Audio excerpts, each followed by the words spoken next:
It's a week on since the Women's Rugby World Cup finished, and what a tournament it was. History was made, records were broken, and some fantastic rugby was played. So let's talk about it. Hi, it's Tash here from her side of the Ruck. In this episode, I will be giving a wide picture view about what the last 7 weeks and the Women's Rugby World Cup has meant for women's rugby and women's sport in general. Starting off with the success stories on the field, one in particular, which is Brazil. They were the only South American country to qualify for this Women's Rugby World Cup. And though they didn't win any matches, it doesn't matter. It's just great for a South American team to get exposure on the world stage. And hopefully we'll see a big growth in women's rugby in the South American continent in the years to come. South Africa made their first quarter-final in the history of the Rugby World Cup. They showed their physicality and also their speed in the back line. And hopefully the exposure and their success in this tournament hopefully means that they get some financial backing and more infrastructure for women's rugby in South Africa. Other on-field success stories include Samoa, who had a lot of barriers stopping them from getting to this Rugby World Cup, and they didn't leave pointless. They got some points by kicking a penalty against England, and these are women who are either full-time mothers, full-time workers, or both. They don't really have professional contracts or any professional infrastructure in Samoa. So just getting to the Rugby World Cup, I think, was a massive achievement, and they really put their mark and impacted a lot of people watching the tournament. I think a lot of nations really stepped up in this Women's Rugby World Cup, including Ireland, Australia, the USA, and Scotland. Although the USA didn't make it out of the pool stages, the other three teams did, and hopefully they'll get more funding, more infrastructure that will elevate their game in the coming years. Also on the state of women's rugby in Scotland, the SRU, which is the Scottish Rugby Union, have offered 28 full-time professional contracts with 7 developmental contracts. And there were lots of discussions around what the state of professional contracts were going to be for the Scotland women's team. But I can't help but think, as a result of them losing to a fully professional English side in the quarterfinals, that this announcement came after that. But regardless of that, it's still great, and it's great for Scotland women's rugby. Okay, moving to off-field success stories, although the first one that I'm starting with is going to be about the final and the attendance, which was 81,865 people watching the final between England and Canada at the Allianz in Twickenham. That is the second biggest Rugby World Cup final attendance, whether it's across the women's game or the men's game. Other success stories include the incredibly high broadcast stats that were on the BBC, which is a domestic broadcaster here in the UK. It meant that the rugby wasn't behind a paywall, and if you paid a TV license, which is basically just an annual fee to watch television, you could watch the final and the bronze final and loads of the other pool stages and matches. So it's great that a broadcaster really prioritised putting women's rugby in prime spots. And I feel like the Women's Rugby World Cup final, which got 5.8 million views as a peak audience between England and Canada, that was a result of putting it on prime time TV. But you know what is another massive success story that a lot of people don't talk about? Is just generally people asking about the score. This has happened a lot in England when it has come to men's football, and in recent years has expanded into women's football with the WSL and the success of the Lionesses. But people are asking about the Red Roses score. This is huge, bigger than what other people may realise, because it means that it has penetrated into mainstream culture. For me personally, my top 3 kind of moments from this tournament has been the dancing. There's been so much dancing with teams who have lost, teams who have won, pre-match, post-match. For me, dance is a form of expression of joy, and I wouldn't say that I'm the best dancer, but I do like to bust some moves every now and again. And when I do dance, it's normally as an expression of joy, and that was very much replicated in the content we saw throughout the Rugby World Cup. So I loved seeing all of that type of content on social media. Obviously, I have to say, England winning, such a monumentous occasion. History makers, the Red Roses are, and hopefully that success translates over to the PWR, which is the Professional Women's Rugby League that takes place in England. And then also just talking about the games with other people, and talking about the games with other people, how I would talk about my home team, Leicester Tigers, or how I would talk about men's international rugby, for example. All of that seems like we've just normalised the state of women's sport, which hasn't been the case in previous years. And you know what? It makes me so happy, and those are signs of progress. Okay, but the big question now is, how can the rest of the rugby world help international women's rugby in the future? The first one is probably scheduling and communication. Now, there is not an infinite number of weekends in a year. There's a finite number of weekends, and with the international window that you can play club and international rugby. And 2025 has been a big year for rugby union across the men's and the women's game, with the British and Irish Lions tour down in Australia and also the Women's Rugby World Cup in England.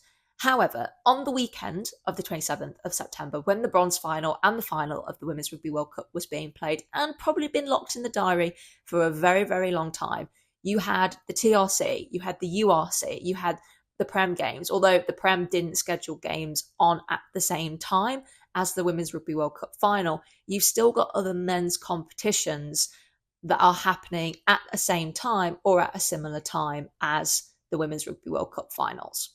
As somebody who works in rugby media, I understand that broadcasters and leagues are competing to engage different audiences, but wouldn't rugby be better off if we worked together a little bit more and it wasn't one league and one competition against the other? Now, I understand for the domestic league, when let's take the URC, the top 14, and the Gallagher Prem, for example. These are three men's domestic leagues, although the URC isn't kind of an international league because it engages with 5 different countries.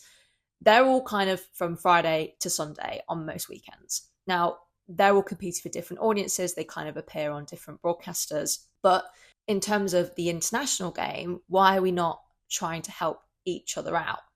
I don't know. If you have an answer, let me know in the comment section.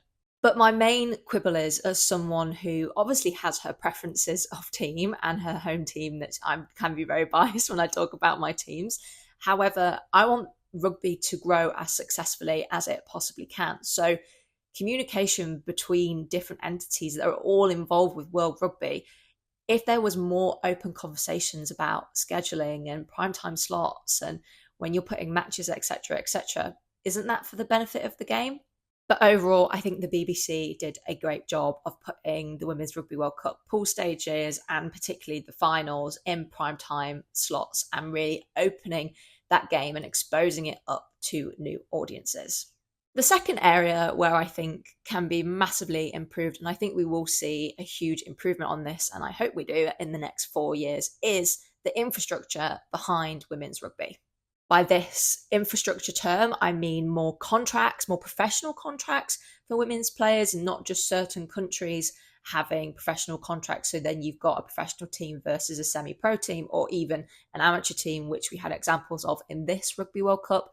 More research into the impact of contact on women's bodies, more research into the right types of clothing and fits or styles of boots for women, for women's rugby, all that kind of stuff. So a lot of these things that people might not have thought of, I mean, things like professional contracts, people have obviously thought of, because if you're a professional and you've got your income from being in the gym, being on the field, having an S&C coach, having a head coach, having an attack coach and a scrum coach, etc., if that is your job, you're obviously going to be in a better position than somebody who has another full-time job and has to treat their rugby career as a hobby that they need to be really good at.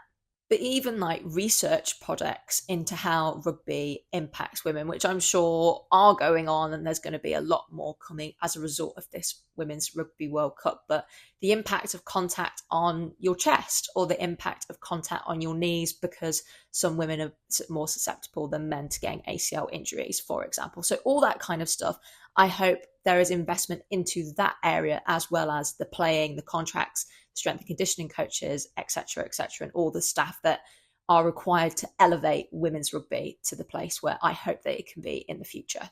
Even if a couple of rugby unions make some of these changes towards progress for women's rugby in their individual country, well, that's a step forward, and hopefully will mean that the next Women's Rugby World Cup will be even more competitive than it has been in 2025.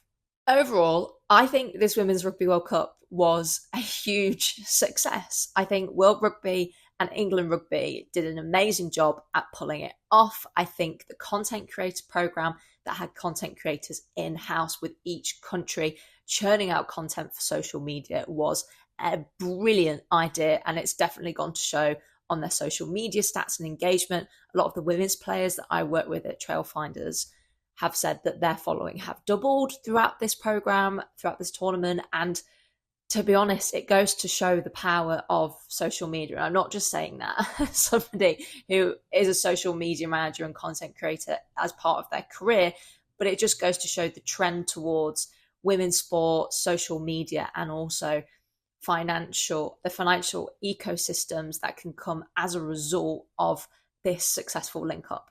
I also hope that the success of the BBC streaming the Women's Rugby World Cup will translate over to the PWR. Now, people can criticise the broadcaster as people will criticise anything and everything, and that's absolutely okay because everyone's entitled to their own opinion, right?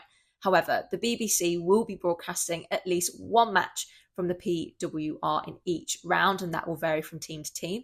You will also have TNT Sports broadcasting one match from the PWR in each round, and then the other matches will be streamed on YouTube. Now, okay, TNT is behind a paywall, but on YouTube and the BBC, they're not, which I think is a great success for the domestic game for women's rugby here in England.